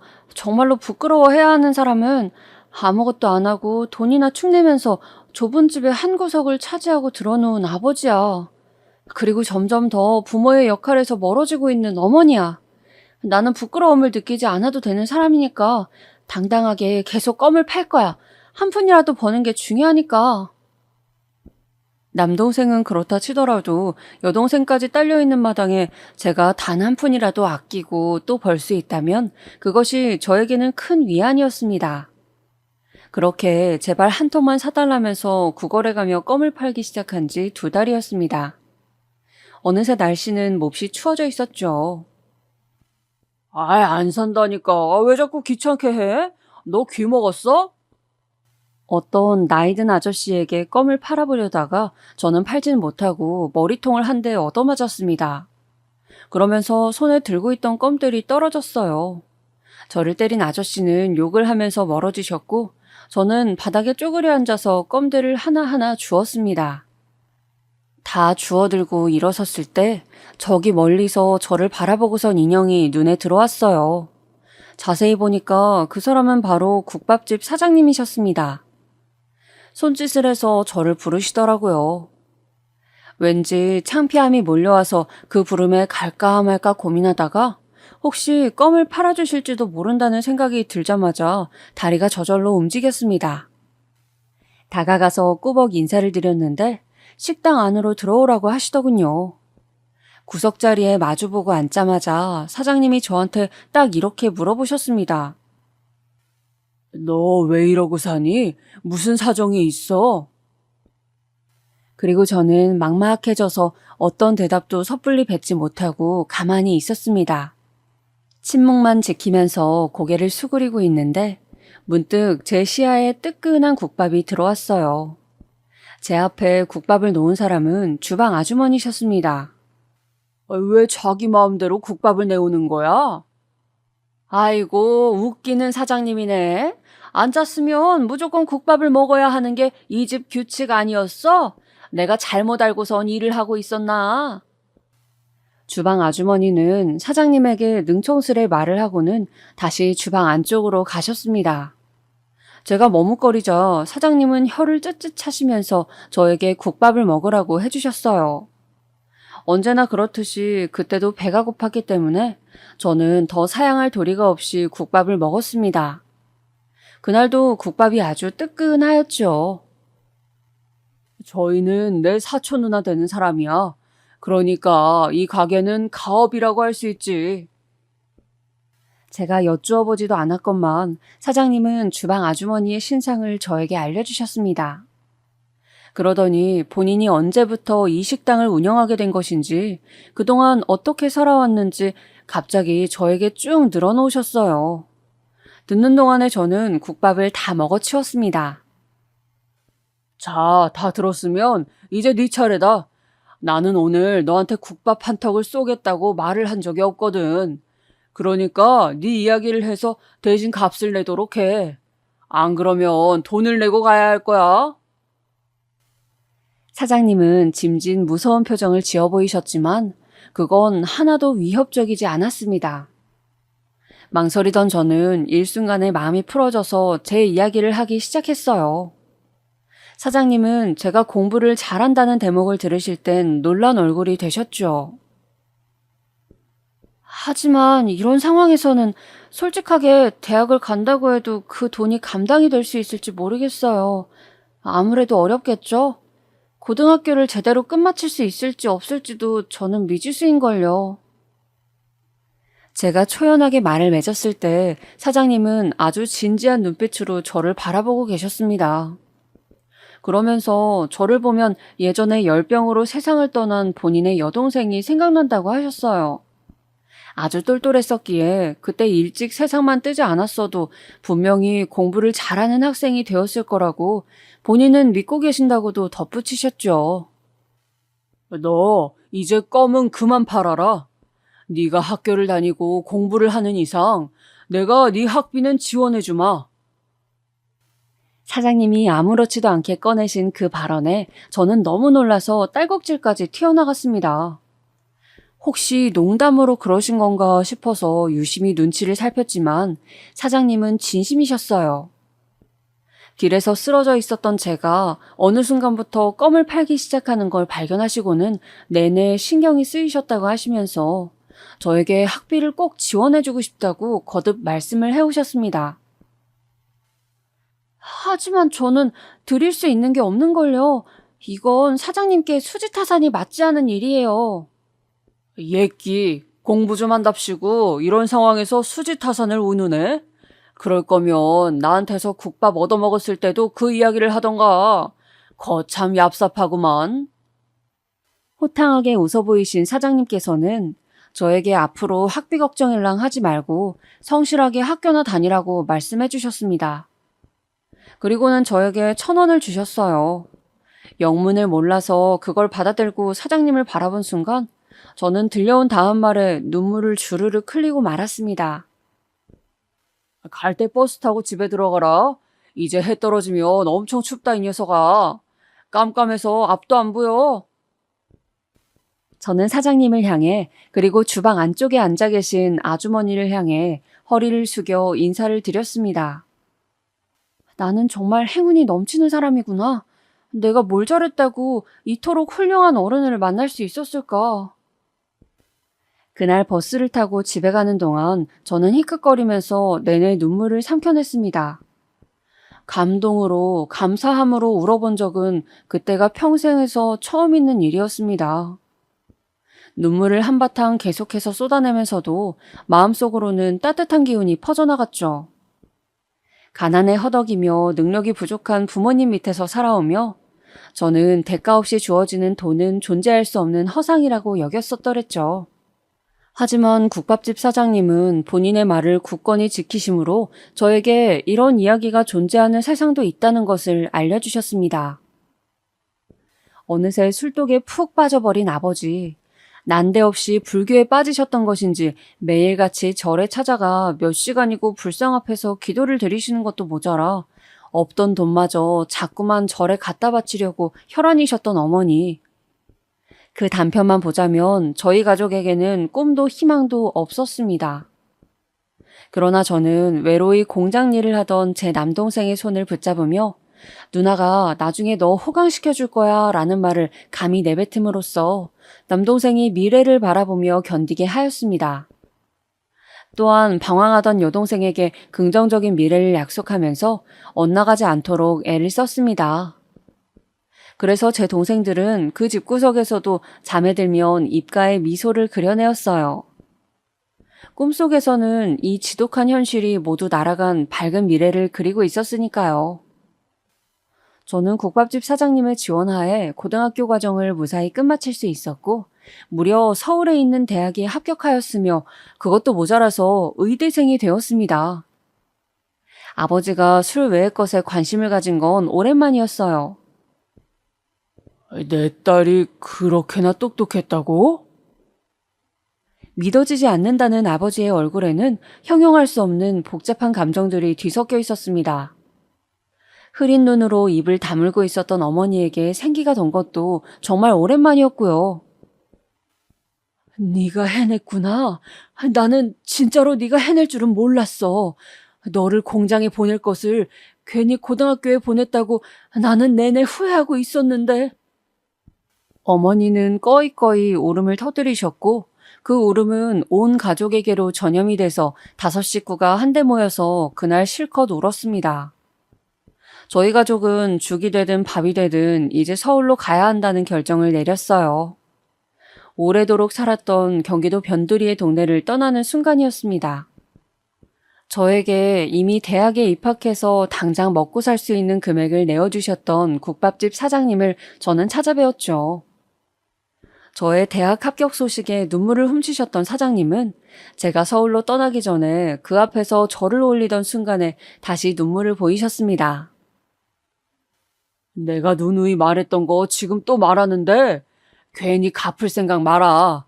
너한테 지원해주려고 나도 더 열심히 장사하면서 살 수 있었고 아깝게 묻힐 수 있었던 인재를 내가 세상에 내놓았다는 자부심은 값을 매길 수 없는 것이니까. 알아들었냐? 사장님은 그리 말씀하셨지만 저는 반드시 갚을 작정을 하고 있었어요. 서울로 떠나서 저희 가족은 전에 살았던 집만큼이나 작고 허름한 집에서 생활을 시작하였습니다. 달라진 게 있다면 아버지가 술을 줄이시면서 일감을 찾아 늘 외출을 하셨다는 것과 어머니가 동생들을 살뜰히 살피며 집에서 부업 일을 하셨다는 것이었죠. 달라진 부모님의 모습만으로도 저희 3남매는 감격스러웠습니다. 남동생은 일자리를 구해서 바로 일을 시작했고 여동생은 고등학교를 다니면서 어머니의 부업 일을 도왔습니다. 저는 코피를 쏟아가면서 공부를 하였습니다. 타고난 머리만으로 자만할 수 있는 공부가 아니더군요. 정말 죽도록 공부를 했던 것 같아요. 세월이 흘러 저는 의사가 되었습니다. 그리고 더 세월이 흘렀을 때 저는 남동생이 결혼한다고 하자 집을 사주었습니다. 거기서 조금 더 세월이 지났을 때 저는 여동생에게 번듯한 카페를 차려주었어요. 부모님은 경기도의 전원주택에서 두 분이 오붓하게 노년을 즐기고 계십니다. 아버지는 사실 그 후로 다시 술을 찾으셨다가 병원에 입원까지 해가시면서 독하게 알코올 중독에서 완전히 벗어나셨어요. 어머니는 나중에 정신과 상담을 몇 번 다니셨습니다. 자식인 제가 알지 못했던 어머니의 내면에 있는 깊은 상처들이 있었나 보더라고요. 지금은 어머니의 상태가 무척 좋습니다.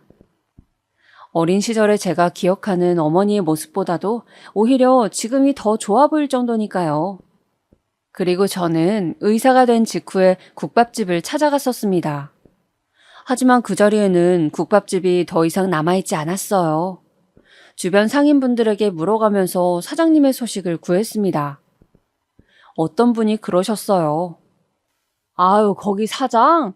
대구인가 부산인가 갑자기 헷갈리는데 거기로 간다던 것 같아. 처갓집으로 들어간다나 뭐라나 암튼 사정이 좋아져서 이제 장사를 안 하기로 했다던 것 같더라고요. 잘 되었지 뭐. 그 말씀을 듣고 안심이 되었어요. 살다 보면 다시 뵐 수 있을 거라고 여기면서 발길을 돌렸더랬습니다. 의사로서 경력을 쌓아가면서 그 순간순간마다 저는 국밥집 사장님이 떠오르곤 하였어요. 저희 가족에게는 엄청난 은인이셨으니까요. 그래서 어느 날 이러면 안 되는 걸 알면서도 흥신소마다 찾아다니면서 사장님의 현황을 알아내줄 곳이 있는지를 문의를 하였습니다. 제가 아는 사장님의 정보가 빈약해서 어려운 모양이었어요. 그러다가 어느 날 드디어 사장님의 현황을 알게 되었는데 국내에 안 계시단 소식이었습니다. 일본으로 떠나셔서는 그곳에 정착하신 모양이라는 이야기를 듣고 맥이 빠졌었네요. 그래도 사장님이 건강히 또 행복하게 잘 계신 거라면 다행이라고 여겼습니다. 이때로부터 세월이 꽤 흘러서 제가 의료봉사를 나갔던 어느 날이었습니다. 예정된 날에 비가 온다 그래서 무산될 줄 알았는데 당일이 되니까 햇빛이 쨍하더군요. 쪽방촌에 기거하시는 주민분들을 대상으로 의료봉사를 하고 있던 와중에 어떤 노인분께서 제가 있는 쪽으로 오시더니 대뜸 이렇게 말씀을 하시는 겁니다. 저기 대단히 죄송합니다마는 제가 선생님께 부탁 한 가지 드려도 될까요? 저는 그분께서 굉장히 점잖은 말투를 구사하신다고 느끼면서 고개를 끄덕여드렸습니다. 아, 네 어르신, 어떤 것 때문에 그러세요? 미소를 지으며 그렇게 말씀을 드린 순간 저는 갑자기 정색을 해야만 했습니다. 웃음이 싹 거친 저의 얼굴을 바라보고 있는 그 할아버지의 모습에서 엄청난 기시감이 느껴졌기 때문이에요. 저는 이성이란 녀석을 이긴 본능이 제 입술을 멋대로 움직이는 체험을 하였습니다. 사장님? 혹시 국밥집 사장님이세요? 저도 모르게 튀어나간 질문에 대고 그 할아버지께서 눈을 동그랗게 뜨셨어요. 얼굴에서 선한 기풍이 흐르는 그 특유의 인상이며 인매, 제가 아는 그 국밥집 사장님과 너무나도 흡사하였습니다. 깜짝 놀라서 당황하시던 할아버지는 이윽고 천천히 입을 떼셨습니다. 의사? 잠깐만, 그렇다면 설마 청이는 아니겠지? 사장님, 저 맞아요. 저 청이에요. 제가 다급하게 말씀을 드리자 할아버지는 아니 사장님은 금세 눈물이 고이신 눈으로 저를 빤히 쳐다보셨습니다. 그 눈에서 눈물이 흐르는 순간 제 눈에도 뜨거운 눈물이 차올랐습니다. 주변에 양해를 구하고 얼른 사장님과 따로 독대를 하였어요. 사장님께서는 국밥집을 정리하시고 처가에 잠시 머무르시다가 친척들의 강력한 권유에 넘어가서 일본으로 이민을 가셨다고 했습니다. 하지만 그건 사기였다고 합니다. 애초에 이민 준비도 안 되어 있었대요. 사장님 가족이 아무것도 모르고 일본에 건너가자 사기를 친 사람들은 이미 한국에 있는 사장님의 각종 재산들을 다 빼돌려서 도망갔다고 합니다. 영문도 모른 채로 사장님은 전 재산을 잃었으며 믿었던 사람들로부터 배신을 당해 큰 마음의 상처를 입으셨대요. 사장님의 아내분은 극심한 스트레스로 병에 걸려서 이미 세상을 뜨셨다고 하셨습니다. 마음의 문을 닫아버린 사장님은 자식 2명과도 절연한 채 흘러가는 대로 사셨고 그러다 보니 쪽방촌까지 들어오신 거라고 하였어요. 사장님, 저랑 저희 가족은 그날 그때 사장님께서 베풀어 주신 은혜를 발판으로 삼아서 지금까지 잘 살아왔습니다. 사장님께서 뿌리신 씨앗이 커다란 나무가 되고 놀라운 열매를 맺은 셈이죠. 사장님, 이제는 그 나무 아래에서 편안히 지내세요. 아셨죠? 저 사장님께 얻어먹은 국밥 그거 아직도 값을 안 냈습니다. 제발 값을 내고 싶어서 이날 이때까지 가슴을 졸이고 살았는데 이제야 사장님을 뵙게 되었네요. 저나 사장님이나 계속 눈물을 흘리고 있었던 것 같아요. 저는 사장님을 모시고 우선 부모님의 댁으로 향했습니다. 저희 부모님은 사장님을 환대하시면서 우선 절부터 올리셨어요. 드디어 은인을 제대로 뵙게 되었다면서 감격하셨죠. 서울과 가까운 데다가 자연이 아름다운 그 동네에서 사장님도 정착하시도록 제가 집을 마련해드렸습니다. 네가 이 정도까지 성공했단 말이야? 사장님, 뭘 놀라고 그러세요? 저 그냥 의사 아니에요. 국밥집을 스폰서로 두었던 대단한 사람입니다. 그랬던 제가 보통 수준으로 버는 의사가 될 거라고 설마 여기셨던 건 아니죠? 제가 너스레를 떠니까 사장님께서 웃음을 터뜨리셨어요. 아, 그제서야 제가 아는 국밥집 사장님다워 보였습니다. 저희 가족의 설득에 따라 용기를 내신 사장님께서는 자식분들께 연락을 하셨어요. 그리고 또 한 번의 감동적인 상봉이 일어났죠.